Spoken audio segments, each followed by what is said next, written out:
नमस्कार, कल्पना voice channel में आप सभी का स्वागत है। आज की हमारी कहानी है बहू।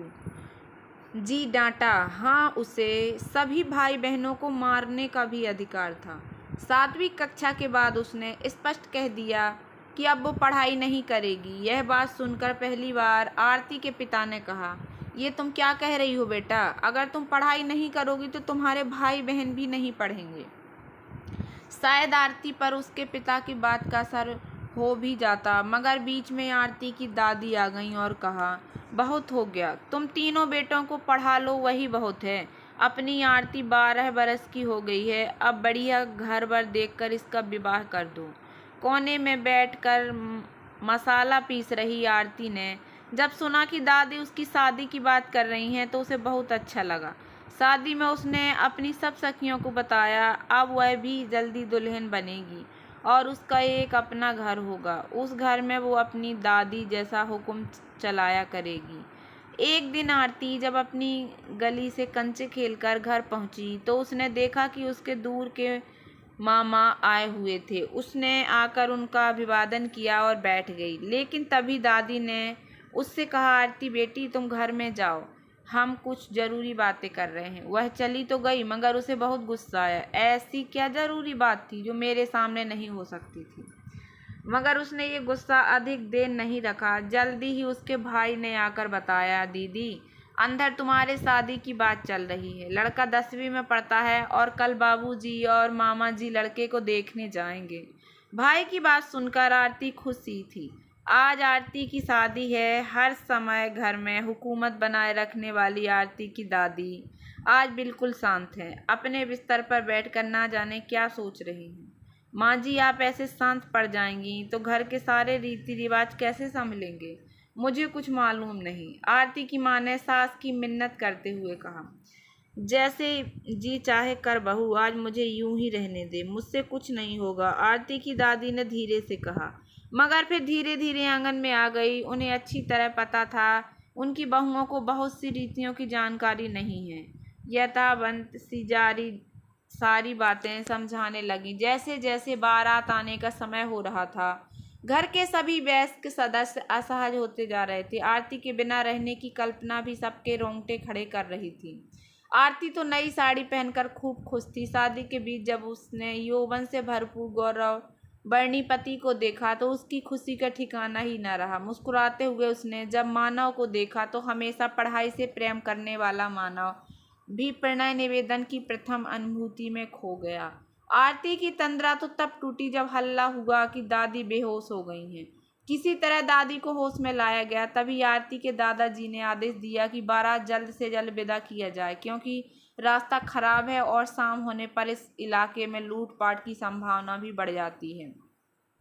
विदाई का नाम सुनते ही सभी रोने लगे। आरती की अपनी दादी और माँ को चुप कराने की कोशिश जब नाकाम रही तो वो खुद ही रोने लगी।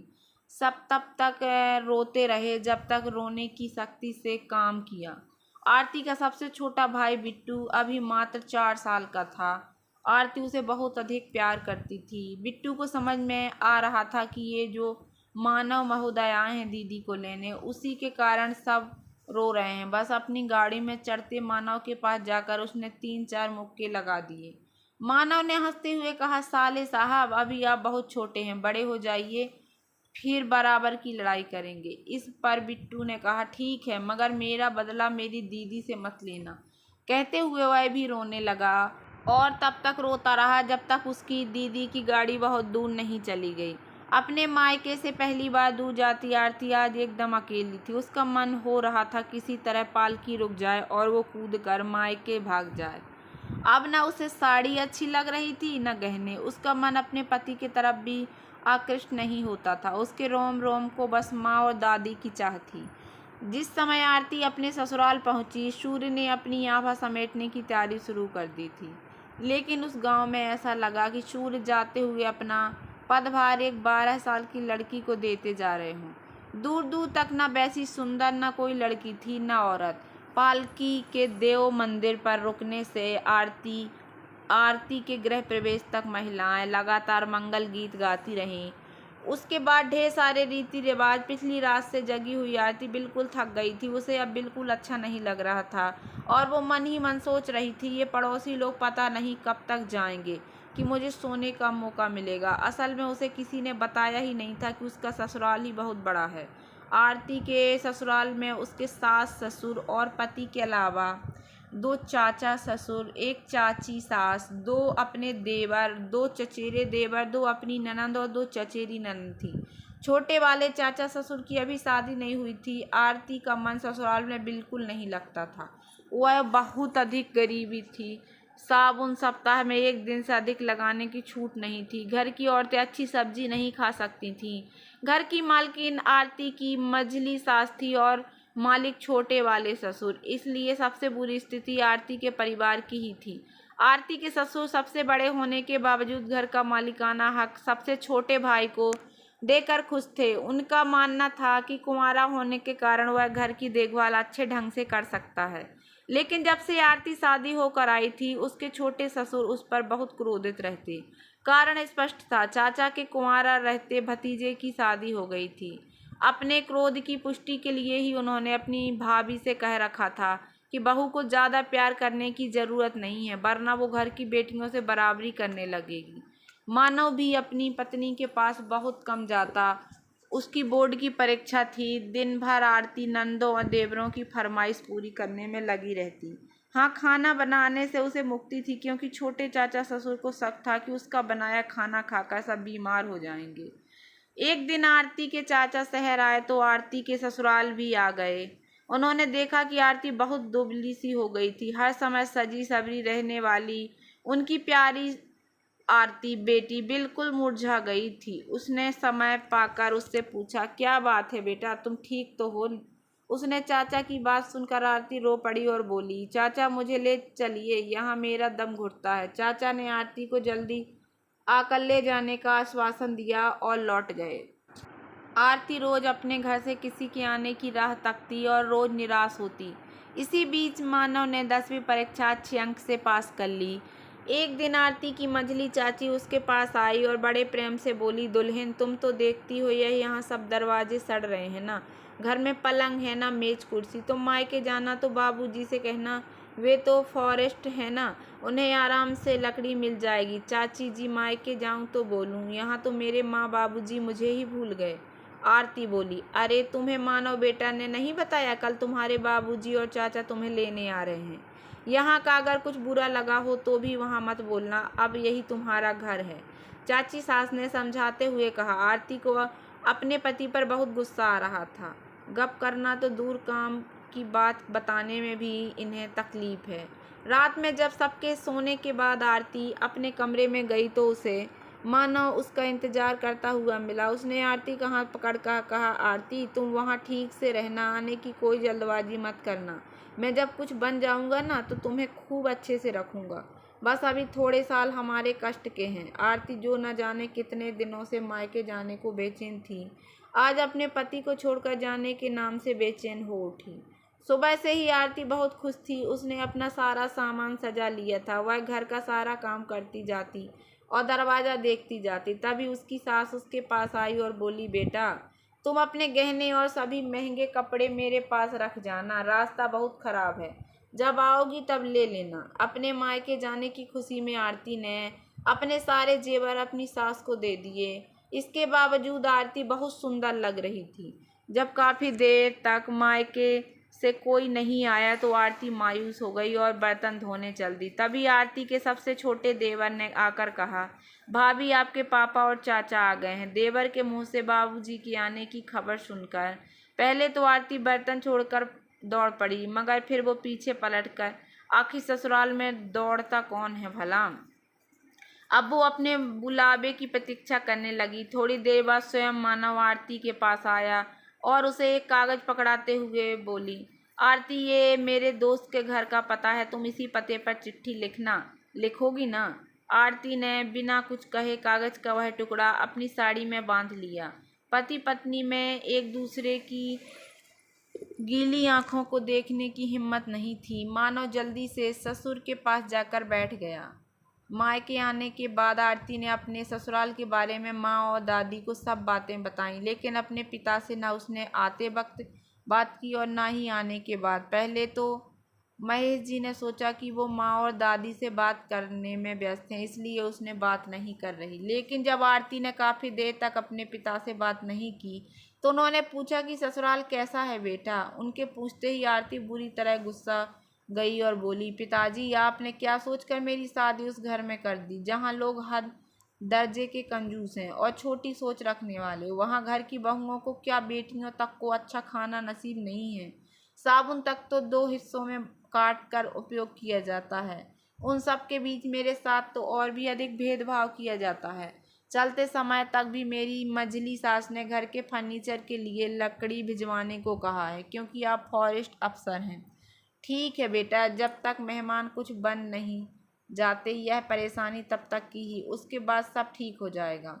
कुछ समय सब्र से बिता लो, महेश जी ने कहा। अगर सब्र ही करना है तो मैं यहीं से कर लूँगी। वहाँ दिन भर लंबा घूंघट निकाले मेरा दम घुटता है। जब तक मेरा मन है तू रह, कोई नहीं जाने को कहेगा तुझे। दादी माँ के फरमान के बाद सब चुप हो गए। करीब 6 महीने के बाद आरती की ससुराल से बुलाहट हुई। उसकी अपनी और चचेरी ननद की शादी थी। महेश जी जब अपनी बेटी को छोड़ने गए तो न्योते के सामान के अलावा एक ट्रैक्टर लकड़ी भी लेकर गए।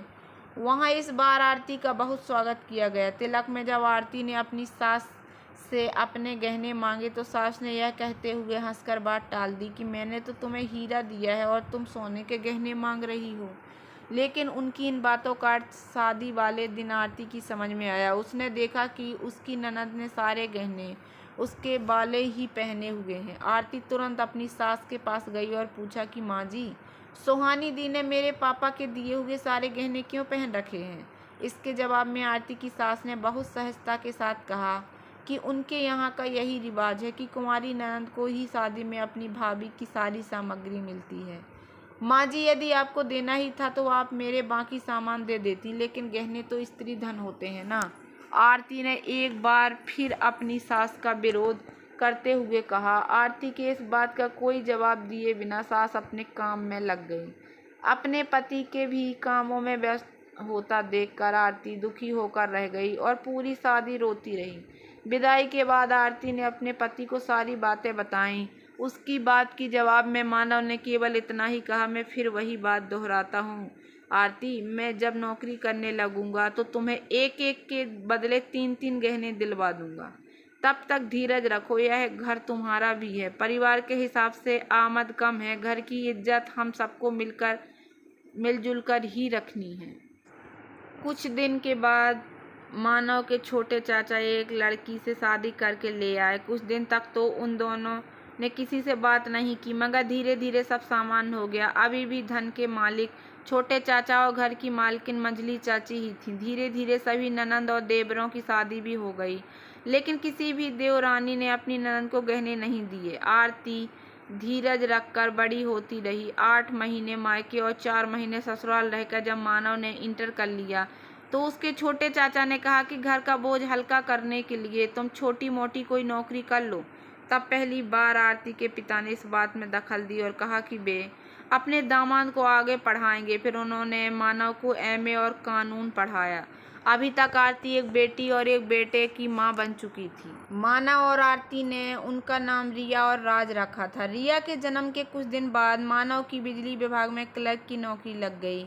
लेकिन घर से जुड़ा मानव अपने वेतन के साथ साथ ऊपरी वेतन तक अपने छोटे चाचा के हाथ में दे देता। जब भी आरती अपने बच्चों के लिए पैसा जमा करने की बात करती, मानव कहता, सुख अपना स्वार्थ देखने में नहीं, परिवार के साथ बने रहने में है। जो सबके बच्चों के साथ होगा वही हमारे बच्चों के साथ भी होगा। लेकिन एक दिन घर में वो हुआ जिसे देखकर मानव को भी महसूस हुआ कि उसे अपने परिवार के विषय में भी सोचना चाहिए। उस समय राज की उम्र 10 माह की थी।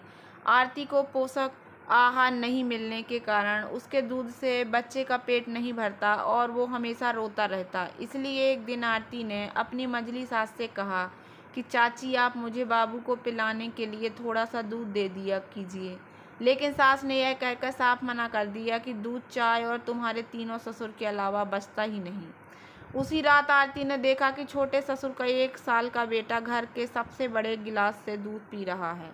आरती ने यह बात जाकर अपने पति को बतला दी। आज मानव को पहली बार लगा कि अब उसे कुछ ठोस कदम उठाना चाहिए।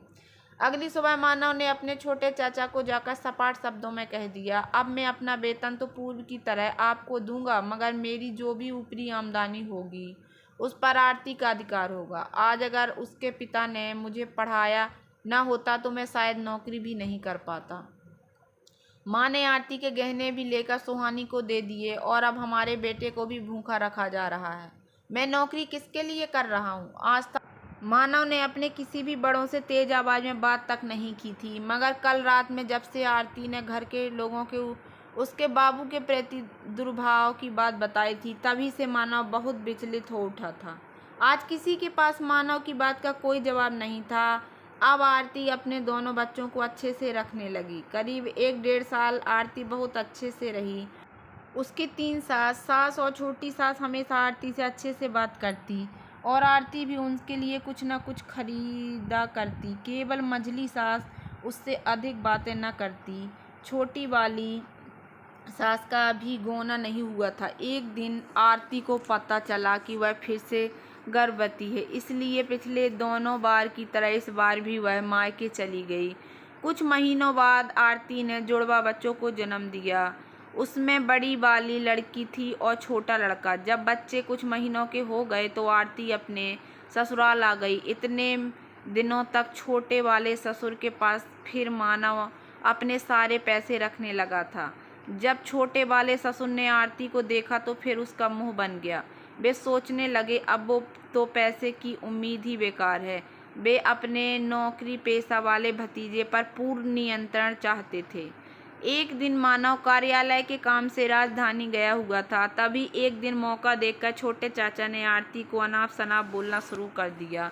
यहाँ तक कि उसके पिता को भी गालियाँ देने लगे। जब आरती से रहा नहीं गया तो उसने कहा, चाचा जी, आप तो औरतों से भी अधिक जलनशील हैं। अपने हाथ से पैसा निकालते देख आपका दिमाग बेकाबू हो गया है। बहू के मुंह से ऐसी बात सुनकर उनके ससुर आग बबूला होते हुए वहां पहुंच गए और बोले, आज तक मैंने तो अपने भाई को डांटा तक नहीं और तुम उसे आंख दिखाओगी। ऐसा कहते हुए उन्होंने उसे घर से निकालने के लिए उसका बाल पकड़ लिया। संयोग से उसी समय मानव वहां पहुंच गया। बेटे को देखते ही ससुर ने बहू को छोड़ दिया और आरती मानव के पास आकर उसे पकड़कर जोर जोर से रोने लगी। मानव ने किसी तरह आरती को चुप कराया और अपने पिता की ओर देखकर बोला, पिताजी, चाचा चाची तो पराए थे, मगर आपने और माँ ने भी हमारे परिवार के साथ हमेशा सौतेला व्यवहार किया। मझली चाची और अपनी दोनों बहुओं को बेटी जैसा रखती हैं, मगर आप दोनों को तो पोता पोती तक से प्यार नहीं। खैर, आज मैं कसम खाता हूँ कि आज के बाद से मैं और मेरी पत्नी इस घर का एक दाना भी नहीं खाएंगे। मैं जल्द से जल्द शहर में डेरा लेकर यहाँ से हट जाऊँगा। ये जीवन भर अपने मायके में भी नहीं रहेगी। अब इसके बाद मानव की माँ और चाचियों ने मानव को समझाने की बहुत कोशिश की, मगर सब बेकार। इसके बाद 7 दिन तक आरती अपने ही घर में कैद हो गई। रोज रात में मानव कुछ खाने को ले जाता और उसी खाने को आरती अगले दिन कई हिस्सों में बांटकर खाती और अपने दोनों बच्चों को खिलाती। बाकी के 2 बच्चे तो उसी का दूध पीते। 8वें दिन मानव ने अपना घर छोड़ दिया। अब उसे अपना घरौंदा सजाना था। घर के लोगों ने एक बार फिर मानव को मनाने की कोशिश की, मगर कोई फायदा नहीं हुआ। आरती ने घर से एक भी सामान नहीं लिया। आरती सोच रही थी कि 4 दीवारों से घिरे हुए कमरे में वो कैसे कैसे क्या करेगी। एक एक चीज़ खरीदना होगा। आरती थोड़ी दूर ही गई होगी कि उसने देखा कि उसके बाबूजी और भाई ढेर सारे सामान, जिसमें पलंग भी था, के साथ गाड़ी समेत खड़े हैं। अपने बाबूजी को देखकर आरती बहुत रोने लगी और पूछा कि उन्हें कैसे पता चला। तब भाई ने बताया, परसों मैं जीजा जी से उनके कार्यालय मिलने गया। वे अपने चपरासी से डेरा के विषय में बात कर रहे थे। आज ही शिफ्ट होने की बात की। मैं लौट गया। जब दादी ने सारी बात सुनी तो बोली कि ये मेहमान ने ठीक किया। फिर हम सब ने मिलकर ये तैयारी कर ली। रात तक डेरा घर जैसे से सो चुका था। मानव भी दिन भर सामान लाता रहा। रात में आरती ने अपनी पसंद का खाना बनाया। सुबह नई गृहस्थी के लिए ढेर सारी शुभकामनाएं देकर आरती के पिता और भाई चले गए। अब आरती सही मायने में पत्नी धर्म निभाने लगी थी। अपने पति और 4 बच्चों के लिए वह की सहायिका तो थी ही। अपने मकान मालकिन के साथ बैठकर वह आलू के चिप्स, अचार और जैम जेली में बनाने लगी। अब घर की आर्थिक स्थिति भी पहले से बेहतर होने लगी। कुछ साल के बाद बच्चे अंग्रेजी स्कूल में पढ़ने लगे। बच्चों के नाना रेंजर बन गए थे, इसलिए उनसे भी मदद मिल जाती थी। एक दिन जब मानव घर लौटा तो उसके साथ उनके छोटे चाचा के दोनों बच्चे, जो करीब करीब आरती के दोनों बेटों की उम्र के थे। अरे ये दोनों? आरती ने आश्चर्य से पूछा। आरती, यह दोनों छोटे चाचा के बेटे हैं। अब से यही हमारे बच्चों के साथ रहकर पढ़ाई करेंगे। मानव ने अब बहुत शांति से कहा। अरे आप यह क्या कह रहे हो? जिस आदमी के कारण मेरे ससुर ने मेरे बाल पकड़ लिए थे और हम 7 दिनों तक एक वक्त का खाना खाकर दिन दिन भर रहे थे, उस आदमी के बच्चों को मैं अपने पास रखूंगी? आपने सोच भी कैसे लिया? देखो, दोनों मेरे चचेरे भाई हैं, मेरे खून। इस मासूमों को मैं इनके पिता से अपने मनमुटाव की सज़ा नहीं दूंगा। कल छोटे चाचा मेरे पैरों पर गिर पड़े। बाबूजी की भी तबीयत इन दिनों बहुत ख़राब रहती है। ऐसे में बड़ा भाई होने के नाते मेरे कुछ दायित्व तो बनते ही हैं ना। मानव ने आरती को फिर से समझाया। ठीक है, यदि आपके चाचा ने आपसे माफ़ी मांग ली तो आप उन लोगों को अपने पैसे दे देते। मैं आखिर 6 बच्चों को कैसे पालूंगी? आरती ने क्रोध से कहा। देखो आरती, तुम अगर चाहो तो कुछ भी कर सकती हो, तुम्हें मेरी कसम। मानव ने अंतिम चाल चली। अब आरती के पास कुछ भी बोलने के लिए नहीं रह गया था। अपने दुश्मन के बच्चों को पालने के लिए वह अपने आप को तैयार करने लगी। अब धीरे धीरे यह सिलसिला ही चल पड़ा। रोज आरती के ससुराल से कोई न कोई रहने के लिए, पढ़ने के लिए, परीक्षा की तैयारी के लिए आ जाता। उसके जीवन में सिर्फ अपने पति और बच्चों के साथ रहने का सुकून नहीं था। बस तसल्ली इसी बात की थी कि आरती पर हुकूमत करने वाला कोई नहीं था। लेकिन एक दिन ऐसी बात हो गई जिसने आरती को हिलाकर रख दिया। आरती का छोटा देवर अभी कुछ दिन पहले ही उसके डेरा से रहकर अपने घर गया था, लेकिन कल किसी ट्रैक्टर के नीचे आकर उसकी मृत्यु हो गई। गांव के एक आदमी ने आकर यह खबर बताई तो कुछ देर के लिए तो आरती मूर्छित ही हो गई। कभी ससुराल नहीं लौटने का कसम खाकर आई आरती ने तुरंत अपने पति और बच्चों के साथ ससुराल जाने की तैयारी कर ली। आरती अपने देवर विकास को बहुत मानती थी। विकास भी आरती के बच्चों पर अपनी जान छिड़कता था। उसकी पत्नी भी जब भी आरती के पास आती तो आरती के साथ छोटी बहन जैसी रहा करती थी। अपने पति की मृत्यु के बाद से उसकी विधवा पत्नी सुधा का बहुत बुरा हाल था। फिर भी मौका मिलते ही आरती की सास उसे 4 बातें सुना दिया करती थी। जिस दिन आरती को अपने घर पर वापस लौटना था, उसी दिन सुधा के भाई उसे लेने आए। सुधा की स्थिति तो सांप छछूंदर वाली थी। उसकी ससुराल में तो पूछ नहीं ही थी। मायके जाने की तैयारी करते हुए सुधा ने बहुत निरीह तरीके से आरती की ओर देखा। अचानक आरती ने सुधा का हाथ पकड़ा और उसे बाहर ले आई। उसने घर के सभी सदस्यों को देखते हुए कहा, आज से सुधा मेरे साथ मेरे घर में रहेगी। इसे मैं अपने साथ घर में लेकर जा रही हूँ। लेकिन दीदी, आप लोग क्या कहेंगे? एक भाई अपनी बहन को छोड़कर चला गया। सुधा के भाई ने धीरे से आरती की ओर देखते हुए कहा, लोग क्या कहेंगे? आरव, शादी के बाद लड़की की इज्जत मायके में नहीं होती। विकास मेरे लिए छोटे भाई जैसा था। तुम निश्चिंत होकर वापस जाओ। जब तक मैं जिंदा हूँ सुधा मेरे साथ ही रहेगी। आरती के इस निर्णय का फिर किसी ने विरोध नहीं किया। आज मानव को अपनी पत्नी पर गर्व हो रहा था। आरती सुधा और पति बच्चों के साथ वापस घर में लौट आई। आरती की बड़ी बेटी ने सुधा 4-5 साल ही बड़ी थी, लेकिन उसने आते ही माँ जैसी ही सारी जिम्मेदारी अपना ली। आरती की बड़ी बेटी रिया का पढ़ने में मन ही नहीं लगता था, मगर बाकी तीनों बच्चे बहुत तेज थे और बोर्ड की पढ़ाई के लिए बाहर निकल गए थे। इसलिए उन सब की अच्छी पढ़ाई के लिए आरती और सुधा घर से ही खूब सामान बनाकर बेचती। छोटे चाचा और मंझले देवर के बच्चे भी अब बड़ी बड़ी कक्षाओं की पढ़ाई की भी गांव से आकर करने लगे थे। मंझले चाचा के दोनों बेटे खेती देखते। हाँ, मानव अब भी उन सब की आर्थिक मदद करता। एक दिन मानव घर आया तो रो रहा था। क्या बात है, आप रो क्यों रहे हैं? आरती ने अपने पति से पूछा। पिताजी की तबीयत बहुत खराब है। डॉक्टर कहते हैं वह 6 महीने से अधिक नहीं बच पाएंगे। उन्हें सेवा की ज़रूरत है। माँ भी खुद सेवा लेने की उम्र में है। मानव ने धीरे से कहा, तो दिक्कत क्या है? वहाँ मजली तो है ही, सेवा के लिए। आरती ने पति के सामने नाश्ता लगाते हुए कहा। हाँ, लेकिन वह कुछ करना नहीं चाहती। एक काम करती है तो 100 ताने देती है। मैंने पिताजी से कहा कि मेरे घर चलिए तो रोने लगे। बोले, किस मुंह से जाऊं? मेरे कारण बहू को घर छोड़ना पड़ा, कितने दुख उठाने पड़े। आज सालों बाद उन्हें अपनी गलती समझ में आई है। जब खुद पर मुसीबत आई तो छोटे भाई की पत्नी, 3 बहुओं के रहते कोई करने वाला नहीं है। तब जाइए, ले जाइए उन्हें, कहिए बड़ी बहू ने बुलाया है। मानव ने पत्नी का हाथ चूम लिया। सुधा और रिया जो वहीं खड़ी थी हंस पड़ी। घर आने के बाद ससुर अपनी बहुओं से नज़र नहीं मिला पा रहे थे, लेकिन जब आरती ने उनकी हद से अधिक देखभाल करनी शुरू की तो वे ही निश्चिंत हो गए कि बहू ने माफ़ कर दिया। करीब 2 साल बाद एक दिन उन्होंने आरती को अपने पास बुलाकर कहा, बिटिया, मैं चाहता हूँ कि रिया की शादी में अपनी आंखों से देख कर जाऊँ।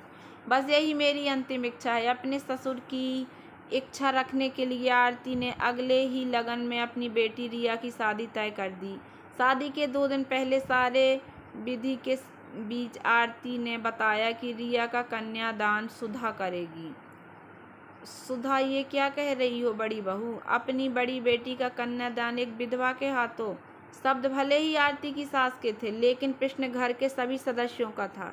सुधा की आंखों से लगातार आंसू बह रहे थे। पड़ोस के लोग भी अचंभित थे। हाँ, आप लोगों ने सही ही सुना, आरती ने स्पष्ट आवाज में कहा। सुधा जब से आई है, इसने बच्चों की देखभाल माँ से बढ़कर की है। राज की पढ़ाई के लिए जब पैसे की ज़रूरत थी, तब बिना 1 मिनट बर्बाद किए उसने अपने सारे गहने बेच दिए। आज जब उन्हें अधिकार देने की बात आई तो मैं पीछे नहीं हटूंगी। यह मेरा आखिरी फैसला है और मुझे पूरा विश्वास है कि रिया के पापा भी इसमें मेरा साथ देंगे। मानव ने तुरंत मुस्कुरा कर हाँ में अपना सिर हिला दिया। आज भी आरती अपने पति और सुधा के साथ एक अच्छी ज़िंदगी गुजार रही है। आरती के पहल पर सुधा ने एक बेटी भी गोद ले ली और जो अभी हॉस्टल में है। मानव अपने काम से सेवानिवृत्त हो चुका और तीनों अपने मकान से गृह उद्योग चला रहे हैं। आरती के 4 बच्चों की शादी हो चुकी है और वे अपने अपनी जगह पर अच्छी ज़िंदगी जी रहे हैं। तो दोस्तों, कैसी लगी आप लोगों को मेरी ये छोटी सी कहानी? अगर कहानी थोड़ी सी भी पसंद आई हो तो प्लीज़ मेरे वीडियो को लाइक कर देना। चैनल पर नए आए हो तो प्लीज़ सब्सक्राइब कर लेना और ज़्यादा